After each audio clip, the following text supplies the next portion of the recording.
Well, it was a spat like no other when US President Donald Trump met Ukraine's Volodymyr Zelensky at the Oval Office in D.C. Things escalated quickly. Both Trump and his deputy J.D. Vance escalated the attack on Zelensky, accusing him of gambling with World War III. The heated exchange happened in full view of the press. Trump accused Zelensky of hating Putin and refusing to compromise and make a peace deal. Trump also lashed out at Zelensky over American weapon supply, saying that Ukraine did not want to end the war since US support gave negotiating advantage to Ukraine. Zelensky put up a brave face as talks went south. His lunch with Trump was ultimately called off and he was asked to leave the White House rather unceremoniously. I'm talking about the kind of diplomacy that's going to end the destruction of your country. Yes, but if you Mr. President, with respect, I think it's disrespectful for you to come into the Oval Office and try to litigate this in front of the American media. Right now, you guys are going around and forcing conscripts to the front lines because you have manpower problems. You should be thanking the President for trying to bring it into this conflict. Have you ever been to Ukraine that you say what problems we have? I have been to. Come once. I've actually watched and seen the stories, and I know what happens is you bring them on a propaganda tour, Mr. President. Do you disagree that you've had problems? What? Bringing people into your military? We have problems. And do you think that it's respectful to come to the Oval Office of the United States of America and attack the administration that is trying to prevent the destruction of your country? A lot of questions. Let's start from the beginning. Sure. First of all, during the war, everybody has problems. Even you, but you have nice ocean and don't feel now, but you will feel it in the future. God bless. You don't know that. God bless. God bless. You will not have a war. Don't tell us what we're going to feel.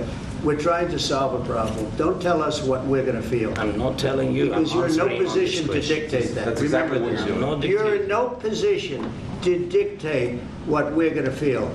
We're going to feel very good. You will feel influence. We're going to feel very good and very strong. You will feel influence. You're right now not in a very good position. You've allowed yourself to be in a very bad position, and he happens to be right about it. From the very beginning of the war. You're not in a good position. You don't have the cards right now. With us, you start having cards. Playing cards. Right now, you don't have. You're playing cards. Mr. President. You're playing I'm very cards. serious. You're gambling with the lives of millions of people. You're gambling with World War III. You're gambling with World War III.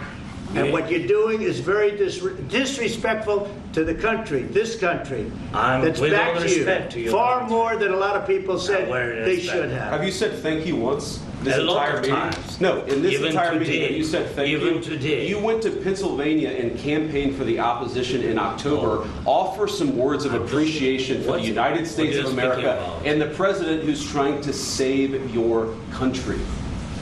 Please, you think that if you will speak very loudly about the war, He's not speaking loudly. He's not speaking loudly. Your country is in big trouble. Can I Wait a answer? minute. No, you've done a lot of talking. Your country is in big trouble. I know. You're not winning. I know. You're not winning this.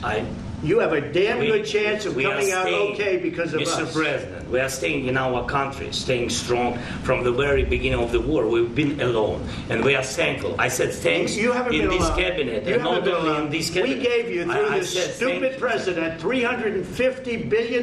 You voted we gave for you your military equipment, and you men are brave, but they had to use our military. What about if you didn't have our military equipment, if you didn't have our military equipment, this war would have been over in 2 weeks. In 3 days. I heard it from Putin. In 3 days. This is something maybe new. Less. In 2 weeks. Of course, yes. It's going to be a very hard thing to do business like this. Again, just say thank you. I said a lot of times to American people. Accept that there are disagreements, and let's go litigate those disagreements rather than trying to fight it out in the American media when you're wrong.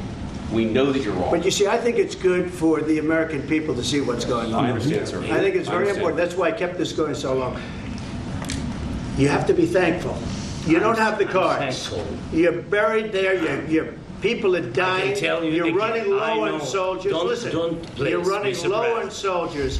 It would be a damn good thing. And then you tell us, I don't want a ceasefire. I don't want a ceasefire. I want to go and I want this. Look. If you could get a ceasefire right now, I tell you, you take it so the bullets stop flying and your men stop getting killed. Of course, we want to stop the war. But you're saying you don't want a ceasefire. But I said to you, I want a ceasefire. With guarantees. Because you'll get a ceasefire faster than an agreement. Ask our people about ceasefire. What they think. That wasn't with me. For you what, that wasn't with me. That was with a guy named Biden, who was not a smart person. That was with Obama. It was your president. Excuse me. That was with Obama, who gave you sheets, and I gave you javelins. Yes. I gave you the javelins to take out all those tanks. Obama gave you sheets. In fact, the statement is, Obama gave sheets and Trump gave javelins. You got to be more thankful, because let me tell you, you don't have the cards. With us, you have the cards.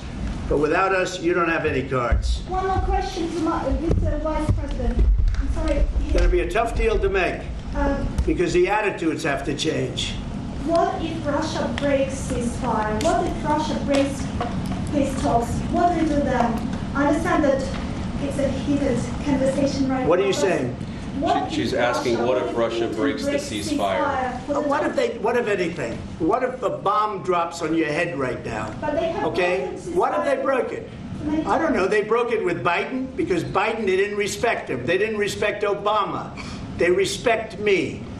Let me tell you, Putin went through a hell of a lot with me. He went through a phony witch hunt where they used him and Russia. Russia.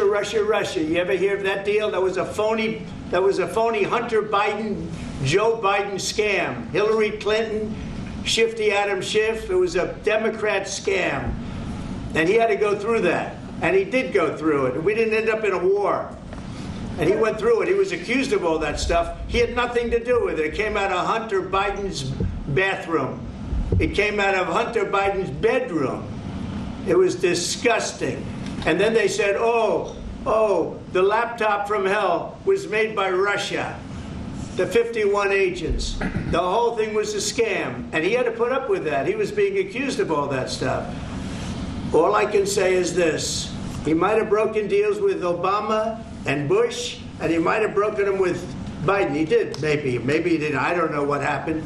But he didn't break them with me. He wants to make a deal. I don't know if you can make a deal.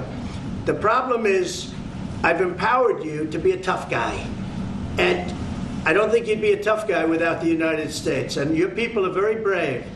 But you're either going to make a deal or we're out. And if we're out, you'll fight it out. I don't think it's going to be pretty, but you'll fight it out. But you don't have the cards. But once we sign that deal, you're in a much better position.